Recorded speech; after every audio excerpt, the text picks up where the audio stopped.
Herr Hübek-Karl, Sie sind Stützpunktleiter des Stützpunkts 1 Feuerwehrtaucher in Oberösterreich.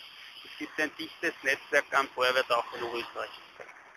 Ja, das Feuerwehrtauchwesen in Oberösterreich ist auf 6 Stützpunkte aufgeteilt und Einzelstützpunkt bin ich der Leiter des Einzelstützpunktes. Wir haben insgesamt 96 aktive Feuerwehrtaucher am Einzelstützpunkt und heute beim Antauchen, sozusagen Saisonbeginn, haben wir 38 Taucher.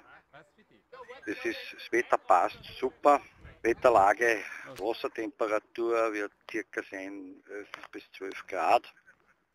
Wir befinden uns hier am Bichlinger See. Welche charakterischen Eigenschaften hat dieser See? Also von der Warte der Sicht, glaube ich, ist es nicht ganz optimal, aber das ist immer im Frühjahr, wenn das Tauwetter oder wenn die umliegenden Flächen dann entwässern in die Seen, da ist es meistens sehr trüb, es wird auch heute sehr trüb sein.